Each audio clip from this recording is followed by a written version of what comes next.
Hi everyone. I'm really excited today to share about an answer to prayer. It's COVID-19 time. I'm home with my 5 kids and my husband, and we're pretty well in isolation like everybody else in the world. And we have been really digging into prayer. So I came across and somewhere in the last few days, like this was just, somebody posted this and I really like it. We had been praying through the Lord's Prayer together as a family, and we'd been really seeking out like what are the names of God and worshiping Him for who He is to us. He is the Lord our righteousness, the Lord who sanctifies, the Lord is our peace, the Lord is there, the Lord heals, the Lord provides. The Lord is my shepherd. There's a whole bunch of names for God. So we've been digging into the Lord's Prayer. We found this guide somewhere just in the last few days, and I really like it because it talks about just working through the Lord's Prayer in a way that I have prayed for quite a long time, taking each one as a heading, and I explain this in my videos on prayer. But this one talks about when it gets to give us this day our daily bread, it talks about asking for specific prayers and tenacious prayers. Be in the will of God, number 1, in your prayer life, your church life, your work habits, obedience and giving. Believe in God's will to provide for you. Be specific, be tenacious. I love that. I love those 4 things. And I really believe that God is working with my family right now, teaching us to go deeper into our prayer life. So back up a couple of months. Right now my husband, he's an artist, he's a sculptor, and he's working on a big project. It's the biggest project that he's ever had to date in his 21 years of sculpting, which is fantastic, and that in itself was a great answer to prayer, and he's been working on this project. The only thing is, he doesn't get paid very often, so it goes between, like I think he got his first paycheck maybe in, I'm going to say August, and then he got another paycheck in January, and then he was supposed to get the last paycheck in June, and they're kind of chunks of money. They need to pay for the project that he's working on, and they need to pay for our family to live. It's our main source of income this year. It's been really good.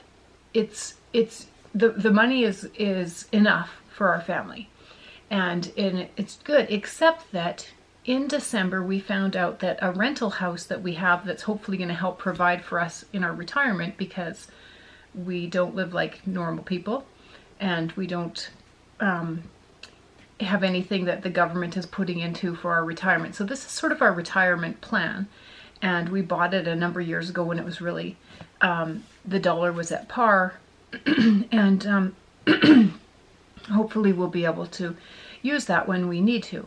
However, this year it needed a whole bunch of repairs, and so we couldn't quite afford to do it. We had to kind of wait, and then it sucked up a whole bunch of money. So much needed to be repaired on it. It took so much money.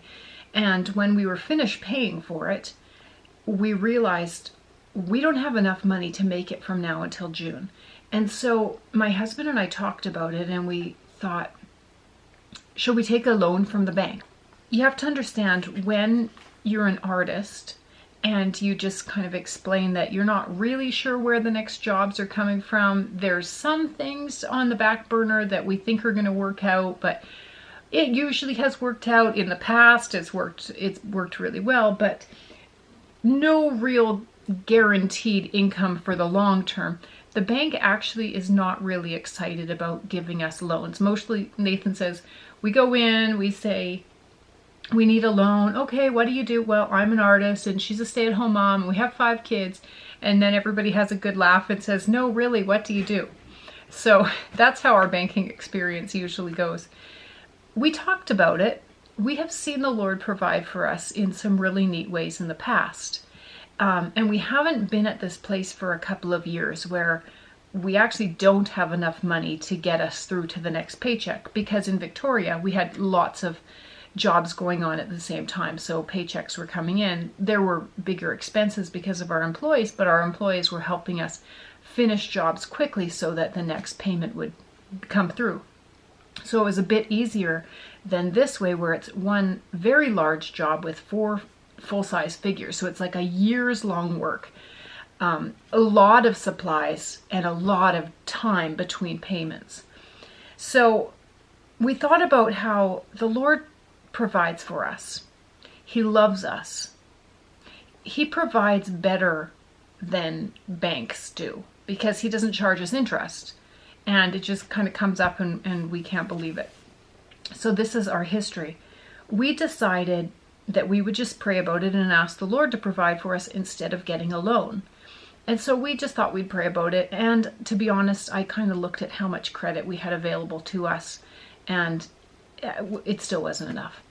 But then with this COVID-19 thing, our kids' both dental surgeries were canceled. Oh, taxes. We don't have to pay our taxes right on April 30th. And so actually our money was going to stretch quite a bit further. And so it was still getting down to the wire, and I was kind of like, well, at least we have this credit. I was thinking the last couple of days, I shouldn't be counting on credit to get us through. The Lord is a good provider. He's not going to let us down, and he's not going to do a worse job than the bank.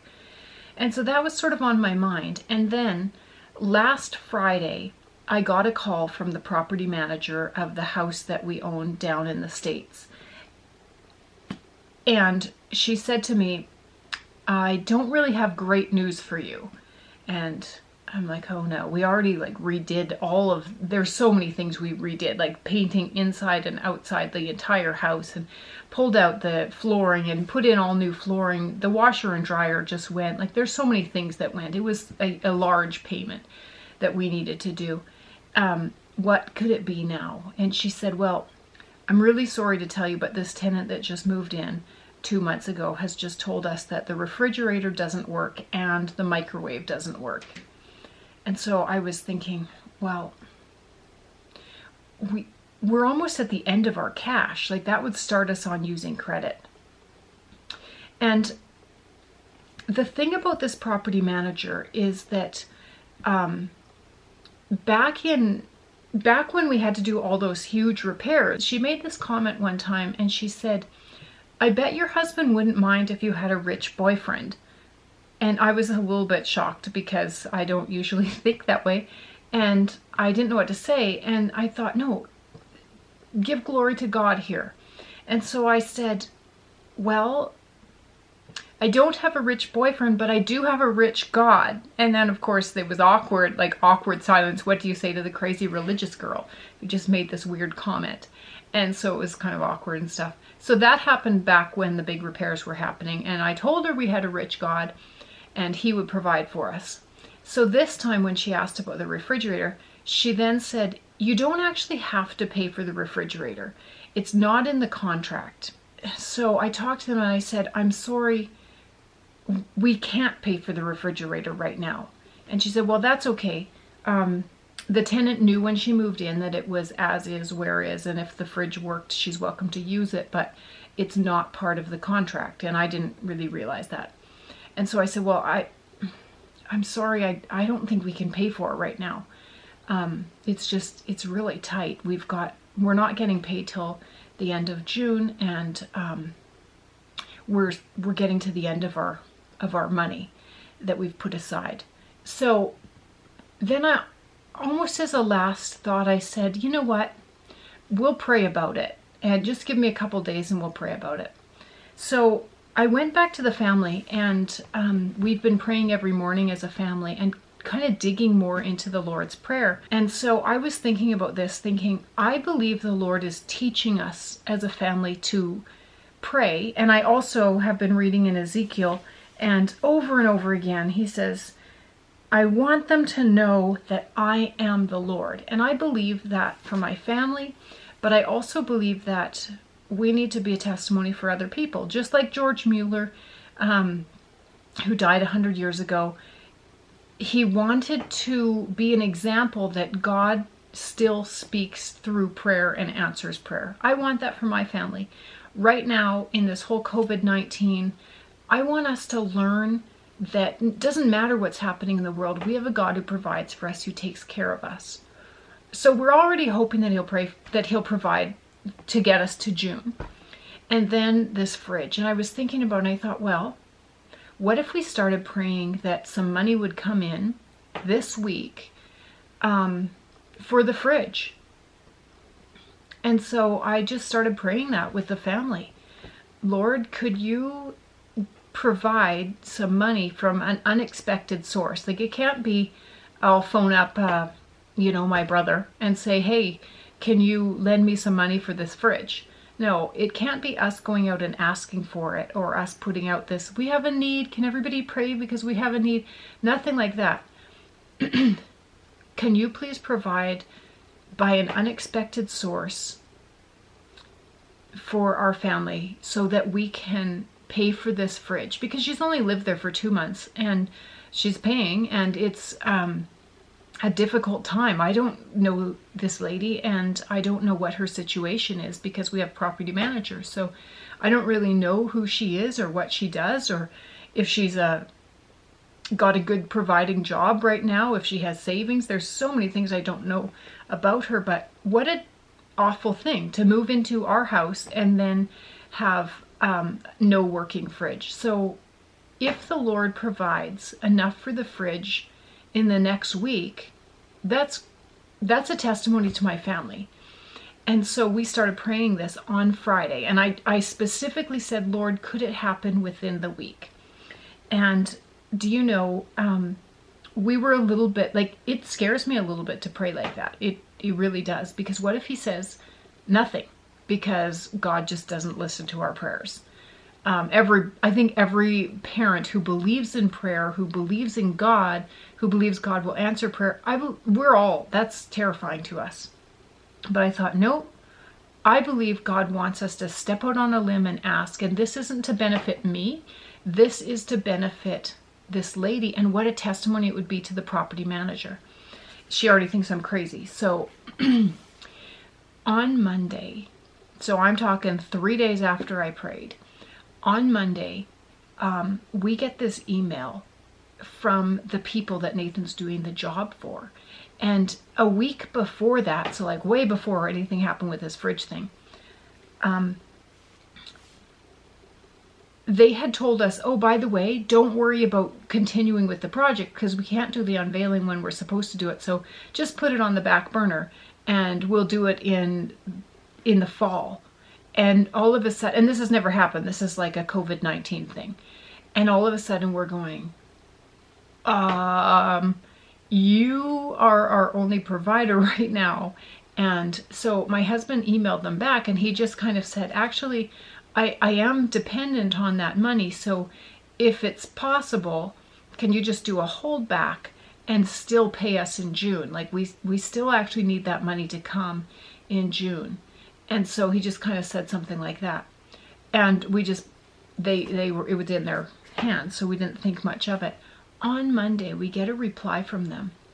Nathan reads it first, and he texts me, and he said, can you read this email from this company and just tell me what you think of it? So I read the email, and I'm like, I think they're saying they're going to just forward us the money that, like, they're going to take a holdback for when we unveil it, but they're going to give us all the rest that they owe us in June now. And I'm like, I think it means now. And I go out to the shop and I'm like, no, it means now. And my husband was so overcome. I don't know if you want me to tell you this, but he started to cry just a little, just like manly kind of. But he was so touched and so aware, so just amazed, because also his welder had broken, and he was a little stressed about like how the money and stuff. So yeah, we kind of emailed like, are we reading this correctly? You're going to forward us the money right now? And yeah, sure enough. And so we emailed them back and told them the story. Like, actually, we just started praying on Friday for enough money to to get a fridge for our tenant.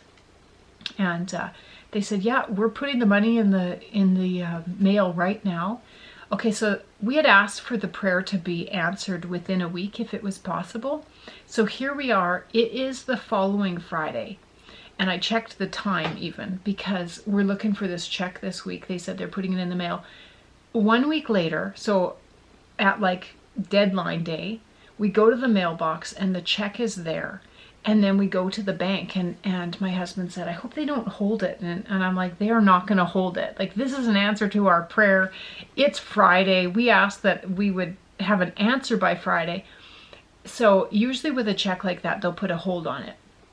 And he goes into the bank, and they had to make a call. I'm like, this is all legitimate? Because of, it's quite a few months chunk. And so, yeah, the money went into our account today, 3 hours a week. So 3 hours less than that week that I asked for in prayer.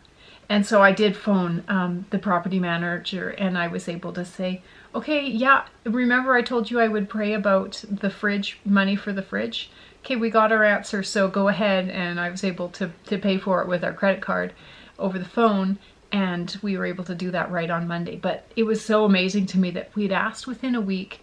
Here it is, Friday. And it's not only do we have our answer to prayer, but that money is usable within the week. So 1 week ago, no idea where the money was going to come from. Like, could it just come from an unexpected source? 1 week later, it had the answer of the money for the fridge came, but also the answer to how are we going to make it till June also came, and that has taken care of it. So we can budget that, and now it needs to last quite a long time till the fall. But there's other kind of projects that he can also do in and about. So the kind of the crisis of the money is over for now, and it was like a vitamin B shot in your arm, like, oh, God totally answers prayer. So now we're excited about what we should pray the next time.